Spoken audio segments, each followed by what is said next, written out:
السلام علیکم جی. آخری دن ہے اپنی بیماری کا. زکام 3 دن ہی رہتا، تیسرے دن وہ پھر ڈیفیوز ہونا شروع ہو جاتا. تو یہ آخری دن ہے، تو میں نے کہا کہ اس آخری دن میں جو ہے وہ تھوڑا سا آپ سے مخاطب ہوا جائے. ایف اے ٹی ایف بہت بڑا ایشو بنا. ایف اے ٹی ایف کے اوپر جو ہے وہ اپنا جسے کہنا چاہیے بہت ساری باتیں ہوئیں، اکراس دی بارڈر بھی ہوئیں اور یہ بھی ہوئیں. میں نے کہا مجھے بھارتی اپنے جو سامعین ہیں ان سے گالیاں کھائے ہوئے بہت دیر ہو گئی ہے، تو چلے یہ بھی شوق پورا کر لیا جائے. ادھر والے تو یہ کنٹینیوسلی یہ بات کرتے ہی رہتے.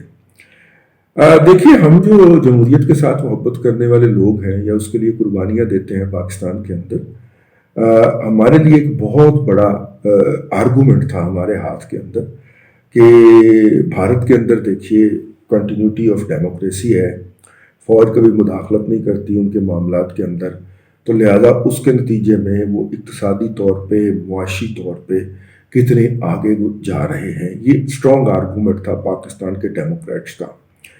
اور یہی آرگومنٹ جو تھا وہ ہمارا بنگلہ دیش کے بارے میں بھی ہوتا تھا، ڈومیسٹک آڈینس کے سامنے یا ڈومیسٹک کاؤنٹر نریٹو کے سامنے. تو اب یہی آرگومنٹ ہمارے لیے چھیڑ بن گیا ہے. اور وہ چھیڑ کیا ہے کہ جناب مجیب کی بیٹی نے وہاں پہ ایک انڈکلیئرڈ قسم کی فسطائیت قائم کر لی ہے. سیاسی اختلافات جو ہیں، جس طرح ہمارے ملک کے اندر دہشت گردوں کی سرپرستی یا دہشت گردوں کی سپورٹ یا ٹیرر فنانسنگ ہتھیار ہے نا، جس کی بنیاد کے اوپر سیاسی طور پہ یا نظریاتی طور پہ اختلاف کرنے والے لوگوں کو ٹائٹ کیا جاتا ہے، ان کی نسلیں اڑا دی جاتی ہیں، ان کی خواتین کو سڑکوں پہ رولا جاتا ہے، یہ والا درہ استعمال کر کے، یہ والا ایمونیشن یا یہ والا انسٹرومنٹ استعمال کر کے. اس طرح وہاں پہ 71 میں انہوں نے پاک فوج کا ساتھ دیا تھا، یہ والا درہ استعمال کر کے. لہذا اس کو تو چھوڑ دیجئے، ٹھیک ہے، وہ تو ایک ورسٹ ایور فسطائیت ہے. اس کے صرف اکنامک فگرز کو لیا جا سکتا ہے کہ آپ دیکھیں ان کی اکنامک فگر اگر چلے گئے.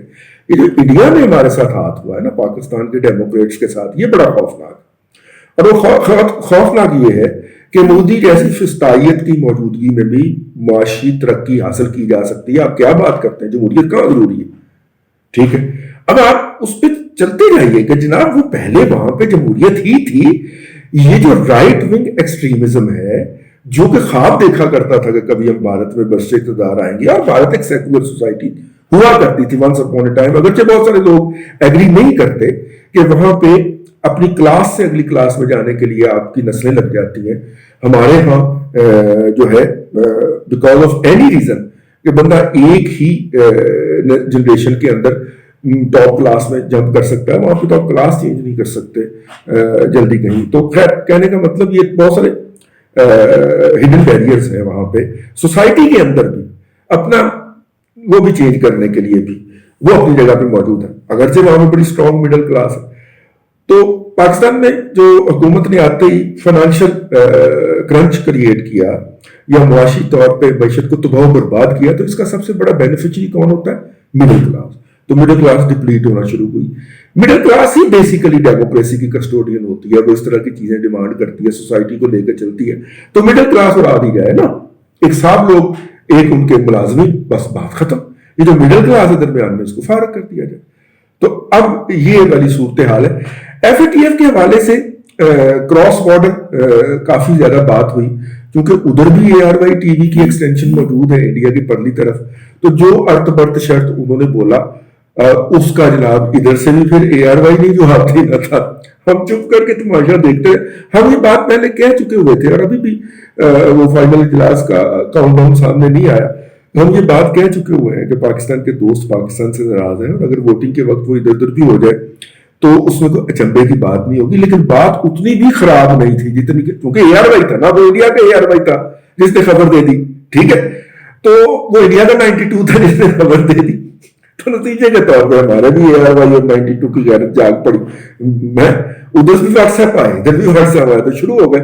تو جب اس طرح کے جعلی سانڈ لڑتے ہیں آپس میں، تو پھر جو گراؤنڈ ریئلٹیز ہوتی ہیں، گھاس کا نقصان ہو جاتا ہے. تو گراؤنڈ ریئلٹیز کا نقصان ہو گیا. پاکستان نے قانون سازی پاس کی سی ایف اے ٹی ایف کے لیے. اب پاکستان اگر گرے لسٹ سے نہیں نکلتا تو کیا ہم یہ سمجھیں کہ وہ ایف اے ٹی ایف کی قانون سازی جو ہے وہ مناسب نہیں تھی؟ ٹھیک ہے نا, اس کو ریورس کیا جائے. کیا ہم یہ کہنے حق بجانے میں نہیں کہہ سکتے آپ.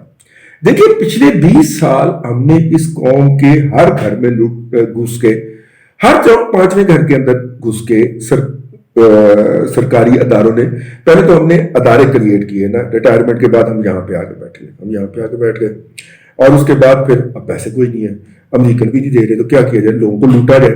تو یہ دہشت گرد ہے, یہ دہشت گردوں کا ساتھی ہے, دیکھا ٹھیک ہے. اور جب وہ چھاپا پڑتا ہے, آج تک کسی چھاپا پڑتا ہے, گھر کی تلاشی لی جاتی ہے, سونا چاندی نقدی کیش ویش سب کچھ اٹھا لیا جاتا ہے, اور کسی فیملی کو ریکور ہو کے جو واپس آئے, کئی تو ویسے فرق کر دیے گئے نا, اڑا دیے گئے, لیکن جو واپس آئے ان کی فیملیوں کو بھی آج تک وہ چیز نہیں ملی. مانا گیا ان رائٹنگ کہ یس ہم نے یہ لیا ہے, لیکن ان لوگوں کو رہا کرتے وقت ان میں سے کوئی ایک آنے کی چیز بھی واپس نہیں ملی. تو یہ لوٹ مار ہوئی ہے, ارب ہار روپے ہیں. میں اس لیے کہہ سکتا ہوں کہ میں بہت ساری ایسی فیملیز کے کانٹیکٹ میں ہوں اور آیا ہوں جن کی پوری لائف سیونگ اڑا دی گئی, لوٹ لی گئی.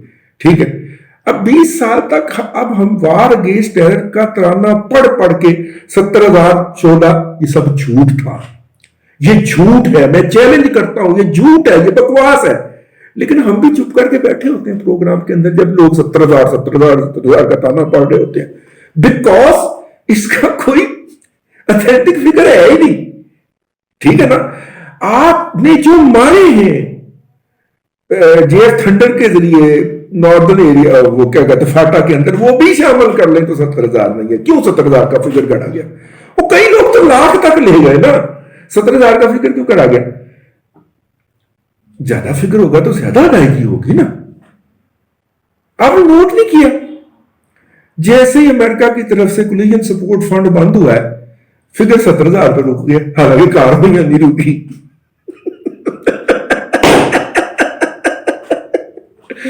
70,000 کا فگر ایشیا ٹائم نے ایک ویگ سورس کے ذریعے نا, جب میں نے چیلنج کیا نا, تو ایشیا ٹائم نے ایک ویگ سورس کے ذریعے پاکستان کی ذرائع کو کوٹ کرتے ہوئے رپورٹ کیا تھا. دیکھیں انٹرنیشنل میڈیا پہ چھپا ہے.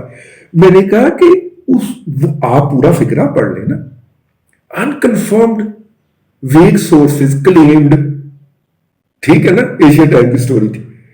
تو 70,000 کا فگر تھا نہیں جی, لیکن ہم نے زیادہ بنایا, جیسے کولیجن سپورٹ فنڈ کے پیسے بند ہوئے, فگر 70,000 پہ رک گیا. تو کہنے کا مطلب ہے کہ اب لسٹ تو اس سے بھی زیادہ ہے کہ ہم گروپ کر کے لوٹ لیں, کھا لیں, ٹھیک ہے, باہر ایسٹ بنا لیں, اپنے بچوں کو باہر بھیج دیں, اور پھر خود بھی باہر چلے جائیں. ریٹائرمنٹ کے بعد نوکری بڑی چیز ہوتی ہے جہاں نے رنگ و بو میں ہے, تو اس لیے وہ بھی ضروری ہے, لیکن پہلے اپنے بچوں کو تو نکالیں. تو پھر کس انسٹرومنٹ کے ساتھ لوٹ مار کی جائے؟ تو یہ ایف اے ٹی ایف کے جو قوانین بنائے گئے ہیں, یہ اس پیرافرنیلیا کو ریپلیس کریں گے. ایک نیا انفراسٹرکچر کھڑا کیا جائے گا. ایف اے ٹی ایف کی امپلیمنٹیشن فورس بھی آپ لے آئندہ کچھ دنوں کے اندر. گرے لسٹ سے تو ہم نے باہر نہیں آنے دینا, ٹھیک ہے, بلیک میں جائے گرے لسٹ سے تو باہر نہیں آنے دینا, لیکن ایف اے ٹی ایف کی اگر لیٹ سپوز گرے لسٹ سے وائٹ لسٹ میں بھی آ گئے, لیکن ایف اے ٹی ایف کی ایک فورس کھڑی کی جائے گی, جس طرح سی ٹی ڈی کی کھڑی کی گئی ہے, جس طرح باقیوں کے نام نہیں میں لے سکتا نا جی, جس طرح وہ فلانا یونٹ تے ٹمکانا یونٹ تے یہ یونٹ تے وہ یونٹ کھڑے کیے گئے, ان کے اندر بھرتیاں بھی کی گئی ہیں. کن کی بلا؟ ریٹائروں کی. ٹھیک, تو یہ ایف اے ٹی ایف کی بھی ایک فورس بنے گی ریٹائروں کی. اس کے اندر نوکری کے ریٹائرمنٹ کے فوراً بعد نوکری. اب آپ کیا کریں 40-42 سال کی عمر میں ریٹائر ہو کے, بھائی ہم نے احسان کیا تھا آپ کے اوپر, تو اب وہ ریٹائروں کو ادھر لا کے ادھر رکھا جائے گا, بٹھایا جائے گا. پھر وہ کیا کریں بھائی؟ اب امریکی تو ڈالر نہیں دے رہے, یورپین تو پیسے نہیں دے رہے, ٹھیک ہے, وہ تو ڈیموکریسی کے ساتھ کنیکٹ کر رہے ہیں, تو کیا کریں؟ ٹھیک, تو کیا کریں؟ تو پھر یہ کریں کہ وہ ایف اے ٹی ایف کی جو فورس ہے وہ لوگوں کے گھروں پہ چھاپے مارے گی, اور وہی کرے گی جو پہلے والی فورس کر رہی ہے.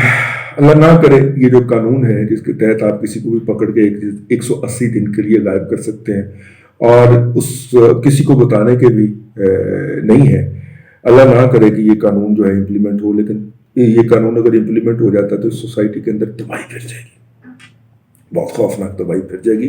میں یہ سمجھتا ہوں کہ اپوزیشن نے اس دن اس قانون کو اپروو ہونے دینے سے دراصل حکومت کو ایک راستہ حکومت کو یا حکومت کو لانے والوں کو ایک راستہ دیا تھا اپنی طرف سے کہ آپ یہ کر لیں، اسی ذرا باہر چلیں، ٹھیک ہے رولا شلا پا کے کہ باہر نکل گئے، ادروائز یہ قانون اپروو نہیں ہو سکتا تھا، نہیں ہونا چاہیے، یہ فنڈامنٹل رائٹ کے اگینسٹ ہے۔ یہ کسی مقبوضہ اسٹیٹ میں تو ہو سکتا ہے جس کے اوپر قبضہ کیا گیا ہو، یہ آزاد کشمیر، یہ جو مقبوضہ کشمیر ہے اس میں ہو سکتا ہے، ٹھیک ہے، لیکن یہ ایک انڈیپینڈنٹ اسٹیٹ کے اندر جہاں پہ نارمل ہیومن بینگ رہتے ہوں وہاں پہ یہ قانون نہیں ہو سکتا۔ آپ کو 24 گھنٹے کے اندر عدالت کو بتانا ہوتا ہے، ٹھیک ہے۔ اور اس لیے میری دعا ہے کہ پاکستان وائٹ کے اندر رہے یا گرے کے اندر، میرا خیال ہے پاکستانیوں کو اس سے کوئی فرق نہیں پڑتا۔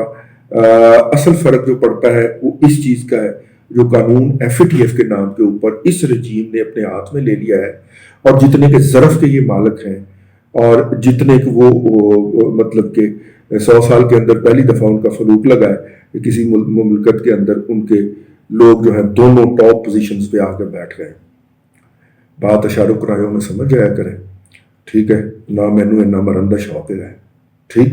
اللہ آپ کو آسانیاں عطا کرے۔ اللہ خاتم النبیین صلی اللہ علیہ وآلہ وسلم پر ہزاروں کروڑوں درود سلام، اور ختم نبوت کے منکر کو جہنم واصل کرے اور دنیا کے اندر بے نقاب کرے۔ یہ بات سمجھ گئے ہوگا نا؟ اللہ آپ کو آسانیاں عطا کرے اور آسانیاں خلق خدا میں تقسیم کرنے کی توفیق عطا